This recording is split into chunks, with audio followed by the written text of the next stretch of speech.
What exactly they want to prove with this movie with this story అనేది వాళ్ళకన్నా అర్థమైందో లేదో, సెట్స్ లో ఆ స్టోరీ షూట్ చేసేటప్పుడు అయినా సరే వాళ్ళకి అర్థమైందో లేదో, ఎందుకు తీసిండ్రు ఈ సినిమా అనేది నాకైతే అర్థం అవ్వలేదు. ఒక పాయింట్ ని పట్టుకున్నా, ఒక మనిషి ఆల్రెడీ చనిపోయి ఉంటాడు, అయినా సరే 5 హత్యలు వరుసగా జరుగుతూ ఉంటది, ఐ మీన్ ఇన్ ఫ్యూచర్ జరుగుతూ ఉంటది. ఎట్లా జరిగింది, ఒక చనిపోయిన వ్యక్తే ఆ హత్యలు మళ్ళీ ఎట్లా చేస్తున్నాడు అనేది క్వశ్చన్ మార్క్ ఇక్కడ. అదే story and that's the boring story. Point బానే ఉంది, మరి ఎంగేజ్ ఎందుకు చేయలేకపోయినావు? వై? బికాస్ క్రైమ్ ఇన్వెస్టిగేషన్ లో ప్రాపర్ ఇన్వెస్టిగేషన్ విజువల్ గా చూపించాలి. విజువల్ గా చూపించకపోతే ఆ క్రైమ్ ఇన్వెస్టిగేషన్ ఎంతసేపు చూసినా సరే, ఆ డ్రామా ఎంతసేపు చూసినా సరే మనకు బోర్ కొడుతుంది. అది క్రైమ్ ఇన్వెస్టిగేషన్ అంటే. ఎట్లా జరిగింది అనేది కళ్ళకు అద్దినట్టు చూపెట్టాలి. దీంట్లో అవన్నీ ఏముండవు, అన్ని అసలు ప్రాపర్ డీటెయిలింగ్ అనేది ఉండదు. ఎట్లా పడితే అట్లా చెప్పేస్తారు. 5 మందిని డే 1 డే 2 డే 3 అట్లా చంపుకుంటూ పోతాడట చచ్చిపోయినోడు. సరే ఓకే నమ్మినా, మరి ఎట్లా చంపిండు, ఏం చేసిండు అనేది ప్రాపర్ గా నువ్వు పోలీస్ సైడ్ నుంచి నాకు విజువల్ ఇవ్వకపోయినా లాస్ట్ కి క్లైమాక్స్ లో ఒక విజువల్ ఇస్తే ఓకే, నువ్వు 5గురిని చంపినావు, మరి జస్టిఫికేషన్ ఏమైనా ఇచ్చినావా అంటే అదేదో సోది సొల్లు జస్టిఫికేషన్ ఇస్తాడు. అది కూడా ఒక జస్టిఫికేషన్ అయినా మీరే చెప్పుండ్రి. ఎవరైనా ఈ ఆర్యన్ సినిమా చూసుంటే మాత్రం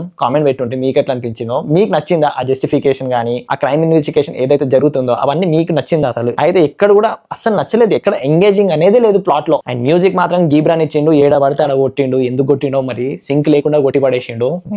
ఏదో ఒక సినిమా రాబోయి కొట్టేద్దాం అన్నట్టు కొట్టేసినట్టున్నాడు. అండ్ హీరో అండ్ ప్రొడ్యూసర్ ఒక్కోలే, విష్ణు విశాల్. ముఖంలో ఒక ఎక్స్ప్రెషన్ ఉండదు. పోలీసు వాడు అంటే 100 ఎక్స్ప్రెషన్లు చూపెట్టాలి, అసలు ఏ ఎక్స్ప్రెషన్ పలకదు. మరి హీరోయిన్లు 2 ఉన్నారు, ఇంకా వాళ్ళు వేస్ట్ డొలా. ఇంకా సెల్వరాఘవన్ ఉంటాడు, ఎందుకుంటాడు? లిటరలీ ఆయనకు కూడా అర్థమైపోయింది, స్టోరీ వినంగానే అర్థమైపోయింది, ఏముందిరా బయట 3-4 రోజులు షూటింగ్ చేసుకుని వెళ్ళిపోదాం ఇంటికి అని అనుకున్నట్టున్నాడు. అందుకే ఒప్పుకున్నట్టున్నాడు. దీంట్లో ఆయన చేసే యాక్టింగ్ కి ఇంకా చాలా ఇవ్వచ్చు, ఆయనకున్న పొటెన్షియల్ కి యూజ్ చేసుకోలేదు ఆయనని. ఆయన కూడా లైట్ తీసుకున్నాడు. ఇంకా మీరు ఒకవేళ చూసుంటే మాత్రం మీకు ఎట్లా అనిపించింది, క్రైమ్ ఇన్వెస్టిగేషన్ అంటే ఎట్లుండాలి అనేది మీరే చెప్పుంటే కామెంట్ లో. That's the review on Aryan, streaming on Netflix.